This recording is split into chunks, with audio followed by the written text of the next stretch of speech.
Hello, welcome to ScriptWave. In our previous lecture, we have discussed the first problem on loops. In today's lecture, we'll be starting with the second problem.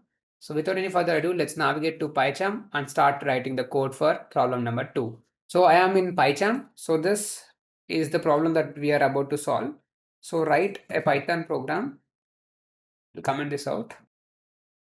So instead we can just use WAP, write a Python program, which returns the sum of digits in a given number. So for this one, we have two options that we can use. One is the easiest option, which gives by Python, but let's also discuss the core programming functionality for fetching the digits in a given number. First of all, let's do the easy one, or let's do the hard one first so that we'll have confidence of doing the easy one better. So first, we need to get the input for the number. Int, enter your number. And once we got the number, let's try to understand the logic first before solving the problem. So here we need to find the sum of digits. Let's consider the digit is 1, 2, 3, that is 123. Now what is the sum of these digits? 1 plus 2 plus 3, which is 6. Now we need to understand or think about a logic which returns the digits. By what operation we can get the digits. We know we can use string, but let's avoid using string. String is not allowed for now. We need to use the core programming logics for building this project. So let's see. 1, 2, 3. So the easiest option is if I divide n with a modulus of 10, let's do what happens. 123, 10, 10 ones 10, we got 23, 10 twos 20, we got 3. So we got the first digit. So similarly, if we can drop this 3, then we can move to the next one, which becomes n value as 12. So we need to find something which helps us in dropping it. So this is a logic, the core logic or simple logic to get started. Let's try to get started and then we'll understand the code and the program better. So first, let's write a while loop. While not equal to 0.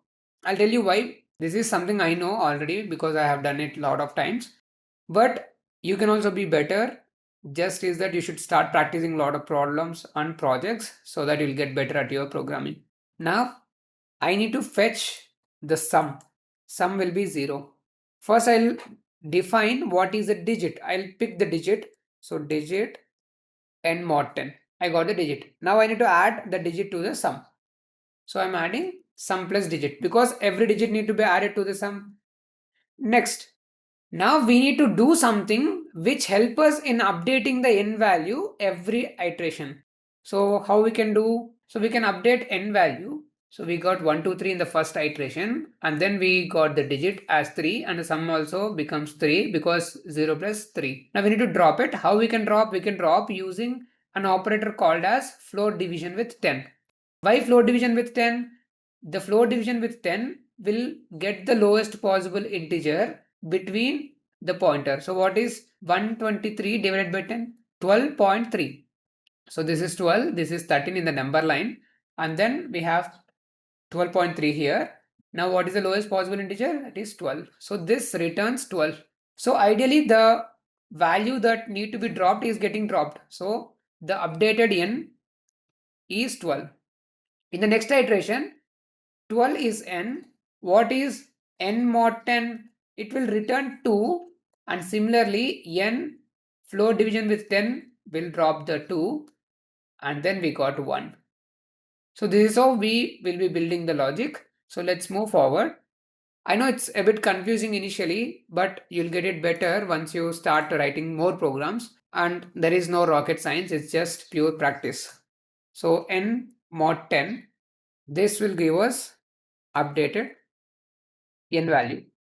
Now let's print the sum. I'm saving it. Enter your number. Let's do 1, 2, 3 only. So we got the value as 6. This is not something we are done. Let's try to understand more. Let's try to add breakpoints. So I'm just adding breakpoints here to understand every variable one by one in every iteration. So I'm just adding breakpoints and click on debug. So we got the number, enter your number. Let's enter 1, 2, 3. So n value is 1, 2, 3. And let's move to the next one. What is the sum value? Sum value here before the iteration, that is 0. Then we have while n not equal to 0. Is n 0? No, because n is 1, 2, 3. Now we are moving to the next step. The first statement inside the while block got executed and we got the digit value as 3. So we got the value of digit as 3. Now we are moving to the next step where we are adding digit to the sum. So what is sum? Originally 0. 0 plus digit, which is 3, will become 3. Let's see the updated sum value. So we got the sum value updated to 3. Then we are doing n floor division with 10, which is supposed to drop the value 3. Let's see if it works. So we got the updated n value. You can see the updated n value here. Before it was 1, 2, 3. Now it became 1, 2, which is 12. Similarly, we will move forward and drop it one by one, and then you can clearly see we got the output as 6. So this is how we can work on finding the sum of digits using the core programming functionalities. Now, let me comment this out. This is good. This is happy. This is something definitely I would recommend using. But let's use Python. Python is more smarter, right? So we got n. So let's use the same. We are getting the integer input. Let's not avoid anything. The input will always remain same. There is no issue on that. Now let's make n1 as str of n. Now for I in range, let's not do range, let's do the iteration only because n1 is a string is an iterable, so we can just iterate if, or let's also say sum is equal to 0. We are initializing it. Sum plus int of I. Why int of I? I'm converting it to string, right? Now I need to convert back to integer whenever I'm doing an addition. So print sum. Simple. Let's execute this one. Enter your number 1, 2, 3. We got 6. So this is much easy code which makes our life better. That is the reason we should always learn Python. So that's it for this lecture. Thank you so much. Have a great day. See you in the next lecture.